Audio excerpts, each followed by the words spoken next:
उत्तराखंड के चौबट्टा खाल में सीएम धामी ने जनसभा को किया संबोधित। अनिल बलूनी के समर्थन में की जनसभा, मतदान की अपील।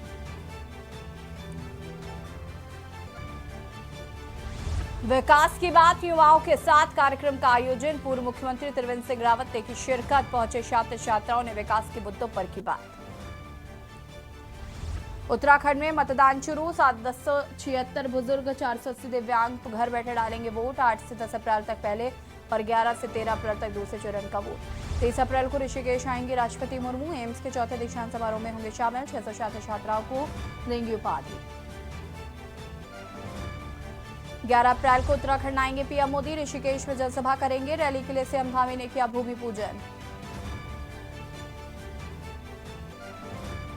13 अप्रैल को उत्तराखंड आएंगी प्रियंका गांधी। हरिद्वार और पौड़ी लोकसभा सीट पर करेंगे जनसभा। तैयारियों में जुटी कांग्रेस। आप देख रहे हैं के न्यूज, खबरों का सारथी।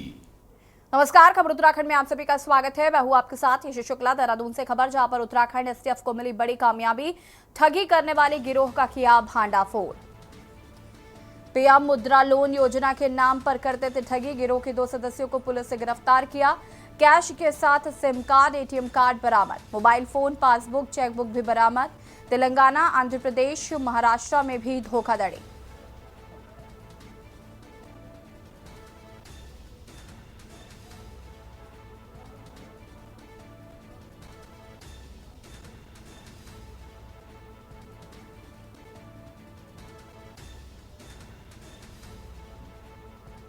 और इसी खबर पर ज्यादा जानकारी के लिए संवाददाता शुभम हमारे साथ जुड़ चुके हैं। शुभम, क्या कुछ जानकारी इस पूरे मामले को लेकर?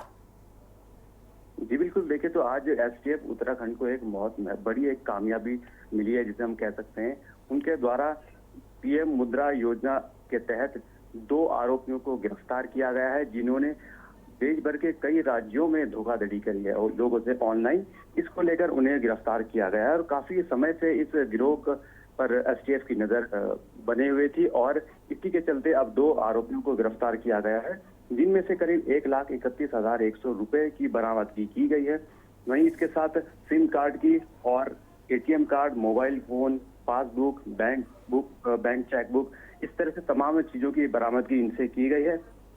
गिरोह के सदस्यों की बात करें तो गिरोह के सदस्यों ने उत्तराखंड के साथ तमाम राज्यों जैसे तेलंगाना, आंध्र प्रदेश, महाराष्ट्र जैसे राज्यों में भी धोखाधड़ी की है, जिसके तहत उन पर वहां पर भी मुकदमे दर्ज किए गए हैं। तो हम देखें तो एक बड़ी कामयाबी एसटीएफ को हाथ लगी है और एक राष्ट्रीय स्तर का जो ये धोखाधड़ी घोटाला बताया गया धोखाधड़ी, तो इस राष्ट्रीय स्तर के धोखाधड़ी में एक एसटीएफ को हम बहुत बड़ी कामयाबी कह सकते हैं। और एसटीएफ लगातार ही इस तरह की, और अब एसटीएफ इस आगे भी जो गिरोह के अन्य सदस्य हैं जो देश भर में हो सकते हैं, उनकी भी अब जांच पड़ताल करेगी और उनको भी अभी जल्दी ही गिरफ्तार किया जा सकता है। हालांकि फिलहाल इसमें 2 आरोपी गिरफ्तार किए गए हैं और 2 आरोपी गिरफ्तार करने के पश्चात इसमें कानूनी कार्रवाई की जा रही है। आगे की जो भी एसटीएफ की जांच है उसको किया जा रहा है। जल्द ही एसटीएफ के द्वारा कहना है कि एसटीएफ एसएसपी आयुष अग्रवाल का कहना है कि जल्द ही औरों को भी गिरफ्तार किया जाएगा और इनका पूरा जो नेटवर्क है उसका कहीं ना कहीं अब भांडाफोड़ हो सकता है, क्योंकि 2 आरोपियों से काफी तथ्य सामने आ सकते हैं और काफी बातें आ सकती है कि किस तरह से ये ऑपरेट किया करते थे और कहां कहां पर इनके ठिकाने हैं। इस तरह की तमाम बातें अब आने वाले समय में जल्दी ही आने वाली है और इस तरह के गिरोह। शुभम, बहुत बहुत शुक्रिया आपका जानकारी साझा करने के लिए। और बता दें आपको कि कैश के साथ सिम कार्ड, एटीएम कार्ड भी बरामद किए गए।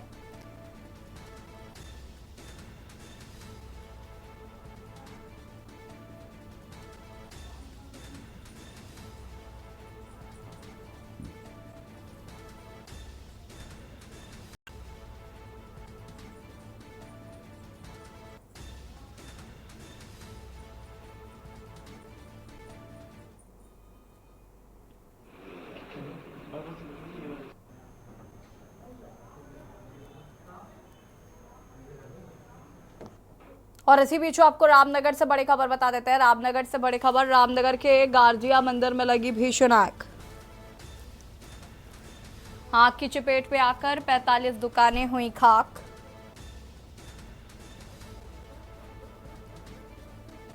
चुनरी में आग लगने के कारण हुआ हादसा। तेज धमाके जैसी आवाजों से कांपा इलाका।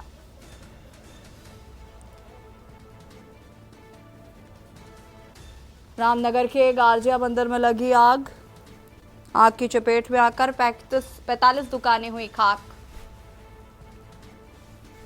चुनरी में आग लगने के कारण हुआ था हादसा।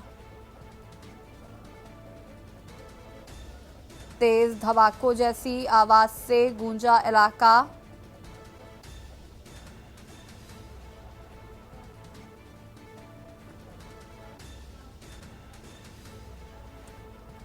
और इसी खबर पर ज्यादा जानकारी के लिए संवाददाता चंद्र संघ हमारे साथ जुड़ चुके हैं। क्या कुछ जानकारी इस पूरे मामले को लेकर?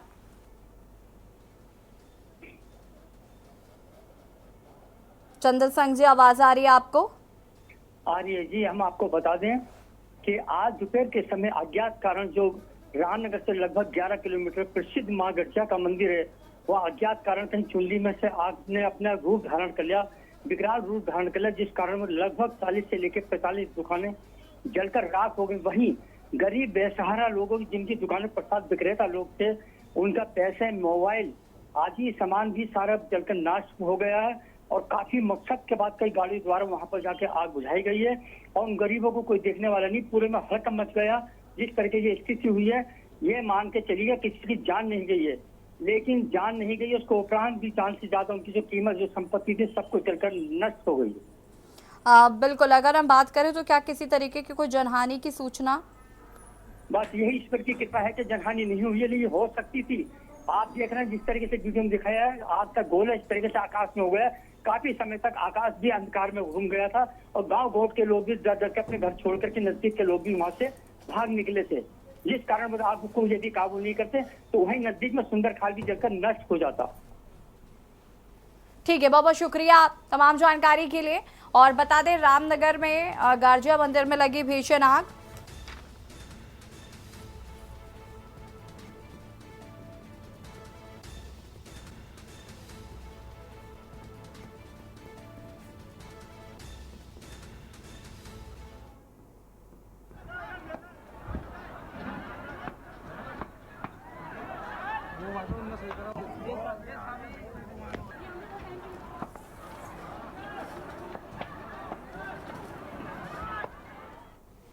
और इसी बीच आपको बड़ी खबर बता देते हैं। नैनीताल से हर्षोल्लास से मनाया गया लोक पर्व भटौली। रीति रिवाजों को मनाने का अपना अलग अंदाज है। दशकों से चली आ रही एक सामाजिक परंपरा है। पाषाण मंदिर में 55 शादीशुदा बहनों को भटोली दी गई।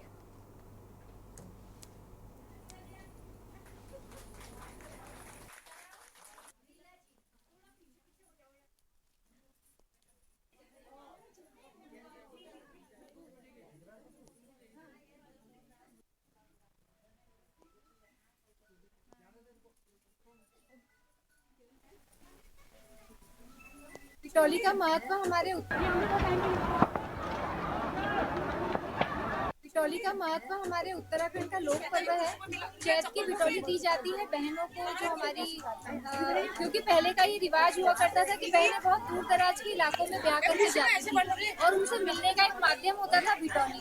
इसे मनाने के कई रीजन है, लेकिन हमारा रीजन सिर्फ ये है कि हम सभी बहनें एक दूसरे को मायका बन सके, एक दूसरे को प्यार से जोड़ सके और एक दूसरे के लिए हमेशा परवाह करने के लिए हमेशा खड़ी रहे। चैत्र मास की जो पिछले वर्ष से माँ पाषाण देवी के चरणों से जो है भटोली का कार्यक्रम शुरू किया है। इस वर्ष द्वितीय साल है, हमारा दूसरा साल है भटोली का। इस बार पिछले साल जो है हमने 21 महिलाओं को और इस बार जो है माँ के आशीर्वाद से 51 महिलाओं को माँ पाषाण देवी मंदिर में भटोली का आयोजन किया गया, जिसमें जो है जगह जगह से हमारे पास महिलाएं आई है, पूरे शहर से और भवाली से और भीमताल से, नैनीताल से आदि से बहुत जगह से हमारे वहाँ महिलाएं। पौड़ी से खबर आपको बता देते हैं, जहां पर नागदेव रेंज से रेस्क्यू किया गया गुलदार। देहरादून वन विभाग में छोड़ा गया सुरक्षित।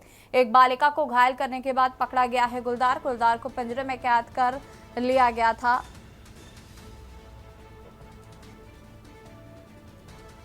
देहरादून वन विभाग से छोड़ा गया सुरक्षित। एक बालिका को घायल करने के बाद उसे पकड़ा गया है। गुलदार को पिंजरे में कैद कर लिया गया था। पौड़ी से खबर, नागदेव रिज पे रेस्क्यू किया गया गुलदार।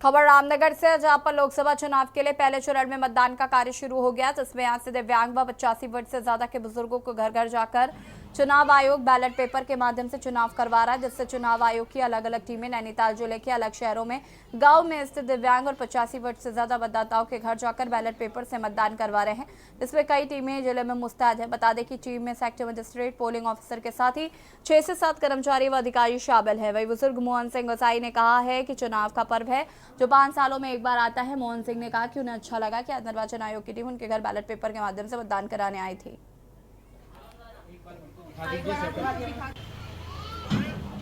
मेरा नाम सतील कुमार, वो मेरा वोट डलवाने के लिए आए थे और मैंने वोट दे दिया है अपना।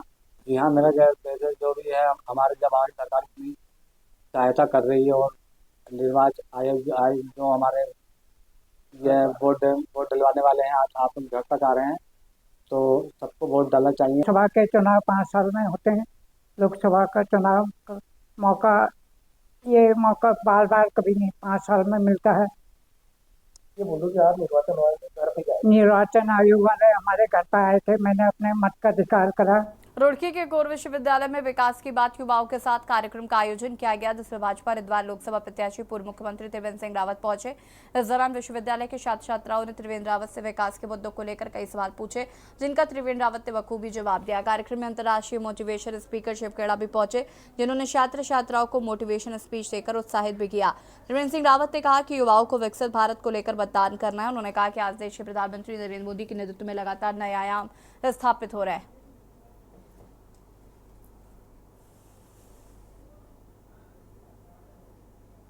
सतील कुमार, वो मेरा वोट डलवाने के लिए आए थे और मैंने वोट दे दिया है अपना।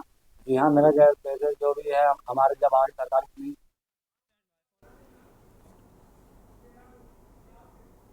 खबर देहरादून से, जहां पर भाजपा के अनुसूचित जाति मोर्चा के राष्ट्रीय अध्यक्ष लाल सिंह आर्य ने प्रेस कॉन्फ्रेंस की। इस दौरान उन्होंने कांग्रेस पर जमकर निशाना साधा। लाल सिंह आर्य ने कहा कि कांग्रेस ने बाबा साहब भीमराव अम्बेडकर का कभी सम्मान नहीं किया। कांग्रेस ने 1952-1954 के चुनाव में बाबा साहब भीमराव अम्बेडकर को हराने का कार्य कांग्रेस ने किया है। कांग्रेस ने कभी अम्बेडकर जी को भारत रत्न का सम्मान नहीं दिया।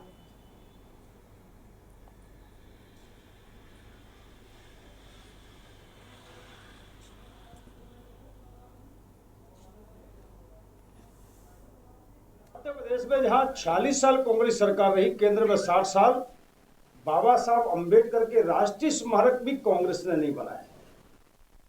भारतीय जनता पार्टी के जन्म स्थान मऊ में शिवराज सिंह चौहान जी यानी कि बीजेपी की सरकार ने 26 अलीपुर रोड दिल्ली, जहां अंबेडकर जी ने जिंदल के मकान में किराए में मकान में रहते थे, वहां 100 करोड़ का राष्ट्रीय स्मारक मोदी जी ने 2018 में उसका उद्घाटन किया। और नागपुर और मुंबई में चैत्य भूमि और दीक्षा भूमि, ये गडकरी जी जब और मुंडे जी मुख्यमंत्री थे। सितारगंज वन क्षेत्र में घुमंतु पशुपालकों के आने पर ग्रामीणों ने विरोध कर दिया। ग्रामीणों का आरोप है कि बाहरी पशुपालकों के आने से उनकी फसलों को जानवर नष्ट कर सकते हैं। उन्होंने एसडीएम को समस्या से अवगत कराते हुए समाधान की मांग की है। ग्रामलौका, गोठा, गुरु नानक नगरी, वन खुइया आदि क्षेत्र के सोमवार को एसडीएम कार्यालय पहुंचे किसानों ने आरोप लगाया कि पूर्व से ही आवारा पशु उनकी फसलों को नुकसान पहुंचा रहे हैं। उन्होंने संभावना जताई है दूसरे क्षेत्रों से पशुपालक आ सकते हैं। ज्ञापन देने वालों में किसान नेता योगेंद्र यादव, गुलाम नबी तनवीर, परमजीत सिंह, राजू सिंह, मोहन सिंह, अमरजीत सिंह आदि मौजूद थे।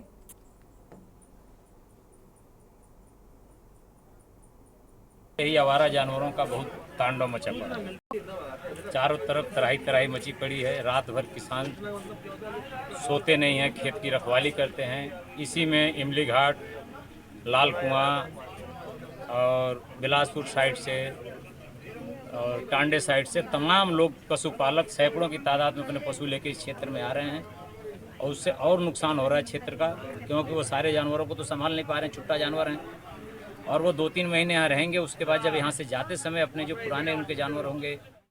लोकसभा चुनाव की तैयारी को लेकर ईवीएम वीवीपैट कमीशनिंग का काम आज से शुरू हो गया। ईवीएम में symbol, mock poll, ballot paper, उम्मीदवार सेटिंग का काम जल्द से जल्द पूरा कर लिया जाएगा। कड़ी सुरक्षा वीडियोग्राफी के बीच शुरू कमीशनिंग का काम किया जा रहा है। नैनीताल जिले की रामनगर विधानसभा को छोड़कर अन्य 5 विधानसभाओं के लिए जाने वाली ईवीएम मशीन में काम शुरू हुआ और राजनीतिक दलों के पदाधिकारी की उपस्थिति में काम शुरू किया गया है।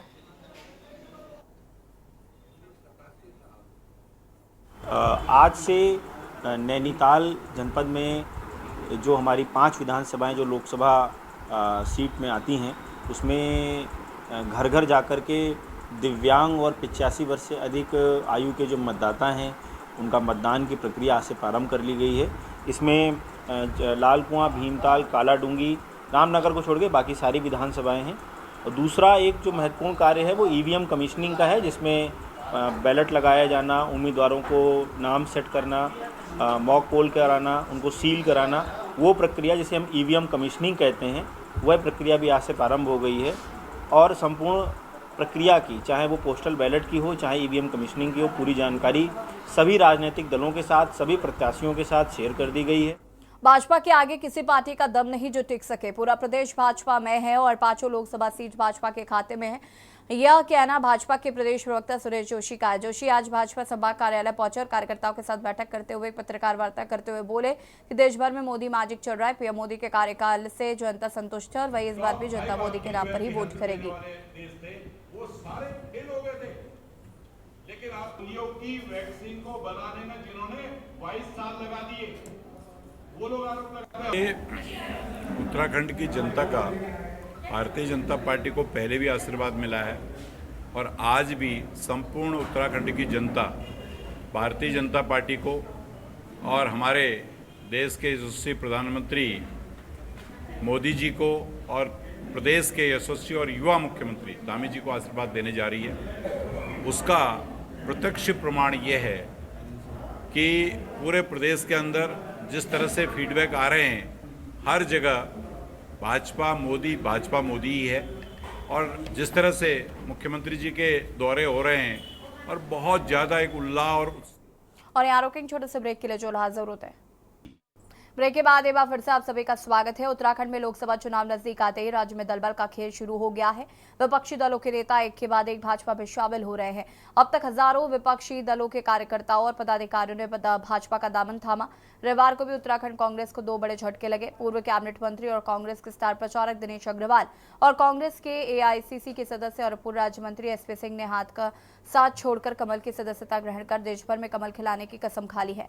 दोनों दिग्गज नेता अपने सैकड़ों समर्थकों के साथ भाजपा में शामिल हुए। चुनाव से पहले एक के बाद एक कांग्रेस को लग रहे झटके पार्टी के शीर्ष नेताओं की चिंता को बढ़ा रहे हैं। इसके साथ ही चुनाव में कांग्रेस की जीत के सपने को भी तोड़ रही है। हालांकि पार्टी के वरिष्ठ नेताओं का कहना है कि इनके जाने से पार्टी को कोई नुकसान नहीं होगा। देखिए रिपोर्ट।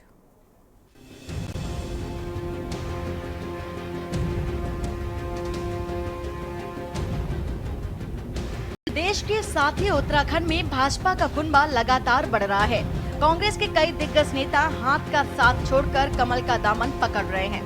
देवभूमि उत्तराखंड में लोकसभा चुनाव से पहले विपक्षी दलों के नेताओं की भाजपा में शामिल होने की बाढ़ सी आ गई है और अब तक कई हजार कार्यकर्ता और पदाधिकारी भाजपा में शामिल हो चुके हैं।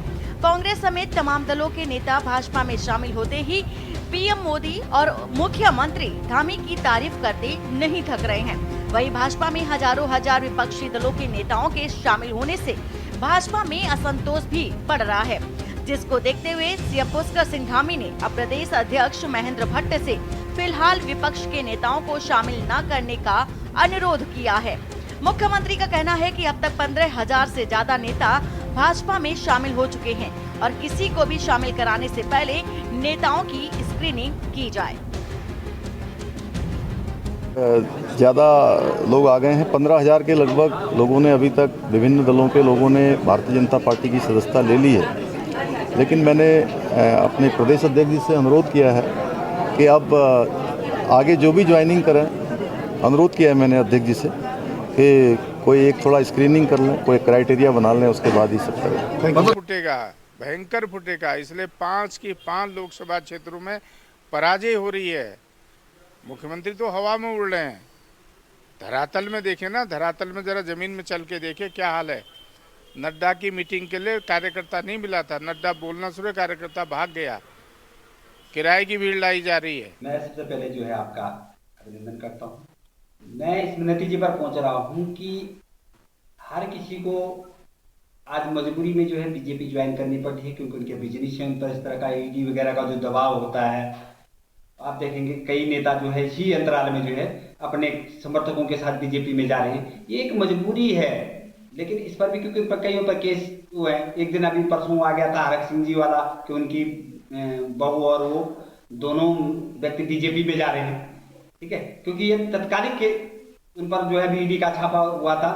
तो इसका विरोध भी हुआ, अन्य दलों के द्वारा भी विरोध हुआ है कि क्या बीजेपी इस तरह का। उससे बचने के लिए इन्होंने जो है उत्तराखंड में जो आप का प्रश्न हो रहा है कि भाई इतने लोग जो है लगातार वहां जा रहे हैं, लेकिन अब वो रोकने जा रहे हैं। बता दें कि उत्तराखंड भाजपा लोकसभा चुनाव के ऐलान से पहले ही तमाम विपक्षी दलों के नेताओं को पार्टी में शामिल करा रही है।